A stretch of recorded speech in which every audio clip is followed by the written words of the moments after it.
Them like I mean it, yes. 'Cause you got my heart in a headlock. You stopped the blood and made my head soft. And God knows you've got me so. Na na na na na na na na na na na na na. Oh, I love it when you call. I love it when you call. I love it when you call, but you never call at all. Say what's the complication? It's only conversation. I love it when you call, but you never call at all. Whoa, he loves you when you call. He loves you when you call. Roseanne. Oh, I love you, especially today.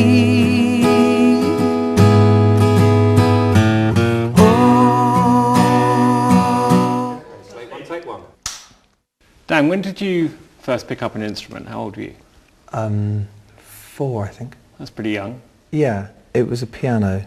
I think it's when I went to primary school, and I saw my first piano, and I was obsessed with it, absolutely obsessed. And apparently, I can't remember it myself, but apparently I said to both my parents, I want a piano. I just didn't stop going on about it. So by the time I was about 5, my dad decided to swap the multi-gym that was in the garage that he never used for a piano. That's nice of him. It was out of a pub. Right. It was an old honky-tonk piano. Yeah. And I just taught myself how to play it, just like triads, and then I learned how to play kind of bluesy, boogie things, 12-bar blues stuff. Really young then, so it When was I was about 5, yeah. No doubt that this is what you're going to do. Yeah, I was obsessed with it. It was, my mum would send me to the front door to go and get the post, and the piano was in the hall, and I wouldn't get as far as the front door. I'd kind of stop, and she'd hear me playing the piano, and she'd go, "Dan, I thought I told you." He's at it again. Yeah, at it again. I'd be there for hours. I'd drive everyone crazy with it. I still do a bit today. So, you said you taught yourself, but piano, presumably, you do need to have some kind of formal training as well. Did you have music lessons? I did after a little while. When I was about 6, I started piano lessons, but I resisted them. I was awful, terrible pupil. But you love music, though. You love. I loved it. I loved to play what I wanted to play. Mm-hmm. But all I wanted to play was all just like.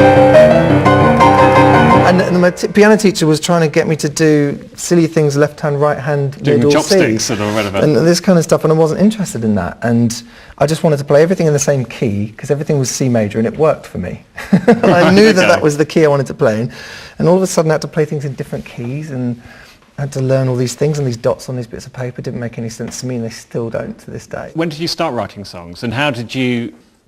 Presumably you copied songs that you liked, and then they'd slowly alter and come out your own way, or how did it happen? I'm talking about when you were really young. I think I got writing quite late. We had a band, and I wasn't the singer. We had a band, and it was a girl who was the lead singer, and this is when we met at Brit School. So I met the rest of the boys at Brit School when I was 16, and we started playing bands from then. Right. The same guys that I'm working with now. Performing as well as just stuff, yeah. But I wasn't the singer, and there was a girl who was the singer, and she was incredible, great vocalist called Farhan. She's still recording now. She's still singing, and she was incredible, and she was the lead singer. And then we got offered a record contract really early on, like when we were 18 or something. And then the record company decided they wanted the singer, and they wanted to get rid of the rest of the guys. So that's how we ended up just being the 5 of us left, which was just, because we'd been rejected. And that's when we started doing session work. Okay. Just to survive, just to pay the rent. And then we also played in covers bands. Right. And then we went to the Alps. Yeah, now this is a famous story that you're playing for the après-ski set. Yeah, we went up there, played covers. It was all just about paying the rent and having fun. So we'd come back with some money, we'd have free ski pass, free alcohol, free food, free board. And that was the deal. One of the interesting things about that experience must be that you must see how songs work. You must see which songs work. You're playing for a crowd. Yeah. In terms of the covers that you choose, I'd imagine there's a certain amount of dissection going on. You'd start seeing, okay, this chorus works, that gets them going. So in terms of your own songwriting, it must be an interesting process. Well, after a while, you'd learn the songs that had staying power, because some songs I could play 10 gigs a week, and I'd play that song every time and I'd still love it. And some songs, though you loved it at first, after 10 of them a week, you started to really hate. Oh, you're absolutely mad. You just can't bear to do it They just anymore. drive you crazy. So what songs worked and why? Could you We start off very safe. We start off very safe with the Rolling Stones and the Kinks and the Beatles. And then we'd start playing 80s tunes, because none of the other bands out there played 80s tunes, and we had a keyboard player. And none of the other bands had a keyboard player, because everyone else played Oasis songs and played guitars, So we could play anything from Video Killed the Radio Star to Van Halen to kind of Take On Me by a-ha or whatever we fancy playing, we change it up a lot. So you're writing songs by this point, presumably? Yeah, after a little while of being the lead singer in the band in the Alps and playing all these covers and becoming almost famous in this like tiny little valley, that's when all of the songs from 12 Stops on Home were written. Okay. Just that whole little period, and we started playing them to the crowds in the Alps. And it was the scariest thing I ever did in my life, and it's still scarier than walking out of Wembley Stadium even. Going up there and playing one of your songs to a crowd full of really drunk snowboarders who are kind of young and rowdy, and they want to get drunk, and they've just heard you sing something by the Stone Roses or something. And then suddenly you want to go, okay, this is one of our songs.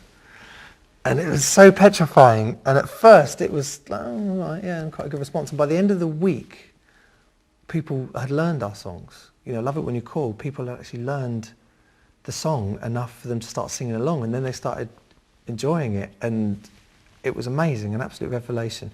And then I came back to London and we had a record deal in no time. Because all of a sudden we had confidence. Okay, so then you were road testing the songs essentially. Yeah. When was Sown written, and what were the circumstances? Sown was written in a really weird way with a little drum beat in my bedroom.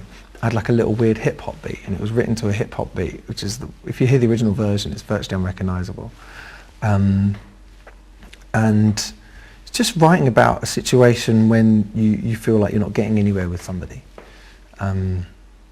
You feel like someone can see right through you, and they can see everything that you do, and every time you try and manoeuvre your way into their heart or into their space, they've kind of got on a counter manoeuvre, and because they know they've got you totally sewn up, and that's where it comes from, the idea of the song. And I wrote that when I was 24 or something like that, and I was playing guitar in my room and with a little drum beat. This might be a good time to hear Sown if you're happy to play it. Sure, let's do it.